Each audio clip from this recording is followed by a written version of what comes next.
Beyond the Gate spoilers tease that Kat will unexpectedly discover Tomas secretly sleeping with Eva. It happens on a humid summer night, the kind where the cicadas cry too loudly and the shadows linger too long. Kat returns home early from her mother's apartment, dragging behind her a bag of old photographs she wants to surprise Tomas with. They've been distant lately, but she tells herself it's only the stress. As she pushes the front door open, the muffled sound of laughter upstairs freezes her in place. It's a breathless kind of laugh, intimate, unfamiliar. Her mind races through rationalizations, but her feet climb the stairs anyway. The bedroom door is ajar, the light inside golden and low. Her heart hammers against her ribs like it wants out. She stops. There, caught in the glow, is Tomas's bare back. Eva is beneath him, fingers threading through his hair. The sheets are twisted, their bodies tangled, and Kat sees everything. She doesn't scream. She doesn't burst in. She walks back down the stairs silently, one step at a time, a precision that feels like slow death. Her face is stone by the time she exits the house. The photographs slip from her grip, fluttering to the floor like dying birds. The next day, Kat behaves as if nothing happened. She kisses Tomas on the cheek when he returns from running errands, pretends to believe him. She leaves a sticky note on the fridge reminding Eva about the apartment key. She smiles too easily, moves too quietly. Underneath, something hard is blooming. Kat begins to plan. It starts small. She switches Tomas's blood pressure medication with caffeine pills. She knows his body well, knows his heart condition. At first, he thinks he's just anxious, overworked. He complains about dizziness and restlessness. Kat listens, nods, Googles symptoms on her phone, pretending concern. The thrill of control is electric. She starts following Eva. Not out of jealousy, but calculation. She maps her routines. The gym at 6. Latte at the corner cafe. Volunteer shift on Thursdays. Kat learns everything of people she talks to, the shortcuts she takes home. One night, she breaks into Eva's apartment and moves things ever so slightly. A picture frame tilted. A drawer left open. Eva grows paranoid, asks Tomas if she's losing her mind. Kat watches from behind the glass of their shared office, lips barely curved. Kat begins keeping a journal. Not the kind that confesses feelings, but one that logs patterns, behaviors, weaknesses. Tomas drinks more when he's nervous. Eva cries when she feels isolated. It becomes an intricate game. She orchestrates minor misfortunes, lost files, embarrassing voicemails sent by mistake, appointments mysteriously canceled. Neither Tomas nor Eva suspect her. After all, Kat has always been the quiet one, the reliable one. The one no one notices until it's too late. Tomas becomes erratic. His hands shake when he types. He forgets simple things, loses track of time. He tells Kat he's worried about his mental health. Kat embraces him and whispers that she's here for him. Her smile never touches her eyes.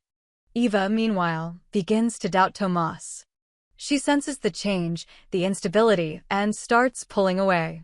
But Kat makes sure they're drawn back together. She engineers moments, forgets to pass along messages, misplaces Tomas's car keys, so he has to ask Eva for a ride. She wants to keep the affair alive just long enough. Then, one night, Tomas is attacked. It happens in the parking lot behind his office. A shadow in the dark. A quick, brutal ambush. His shoulder is dislocated, 2 ribs fractured. A concussion leaves him dazed and bleeding. The police are baffled. There are no witnesses, no CCTV footage, no motive. Kat is at the hospital before anyone else. She cries into her hands when the doctor says Tomas may have nerve damage in his right arm. But the tears are for show. The assault shakes the entire office. Eva tries to pull away, guilt-ridden, but Kat comforts her. Brings her food. Sits with her in silence. They begin to spend more time together.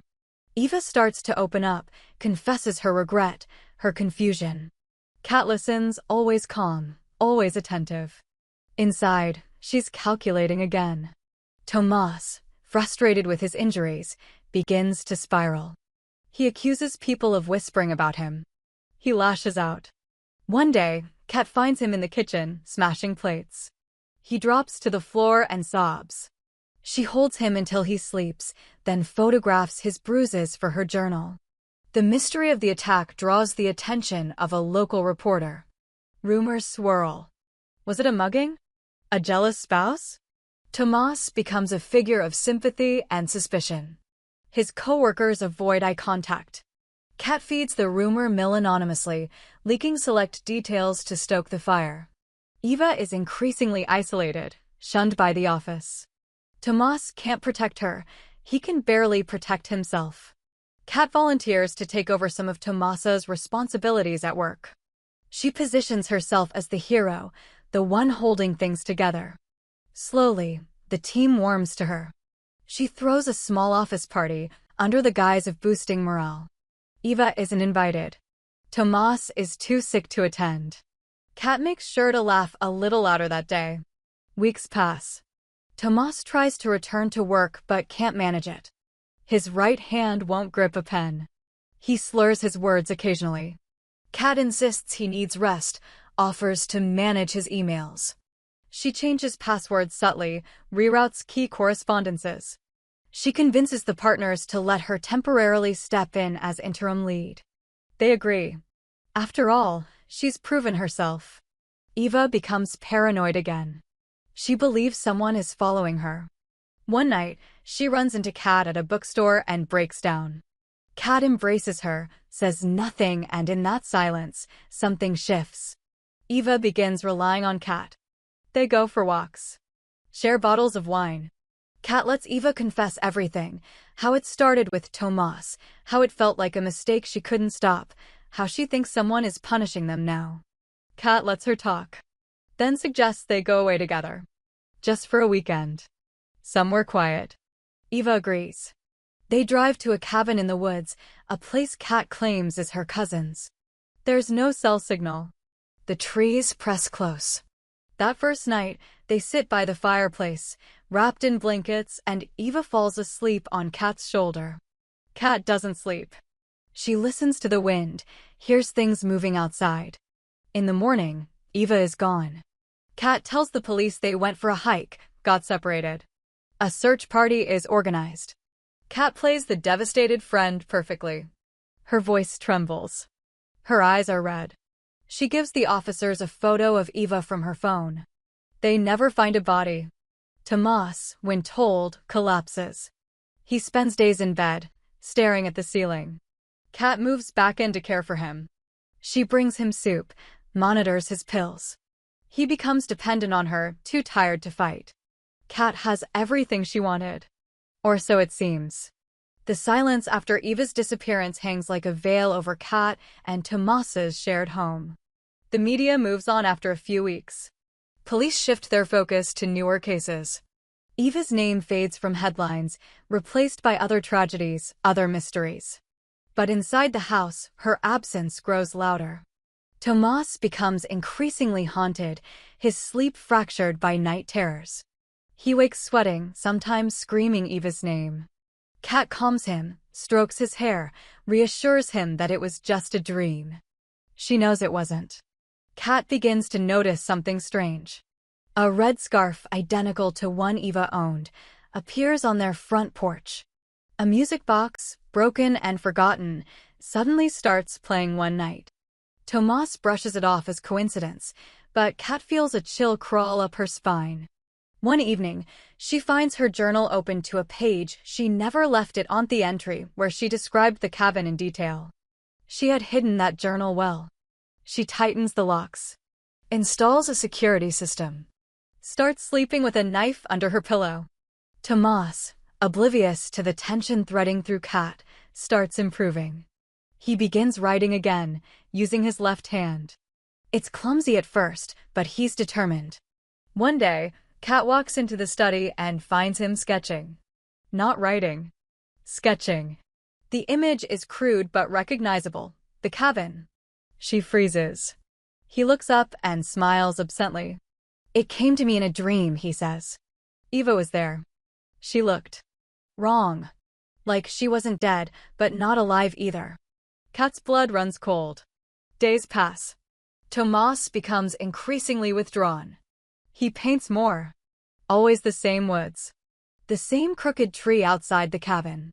Sometimes a figure in the shadows. Kat confronts him gently, asks if he's hallucinating. Tomas just shrugs. Maybe, he mutters. But maybe it's something else. Kat begins hearing whispers in the hallway late at night. At first, she assumes it's Tomas talking in his sleep, but one night, she walks into the living room and sees him standing at the window. His eyes are open but blink. He's murmuring something she can barely make out. She watches. She remembers. She shakes him awake. He remembers nothing.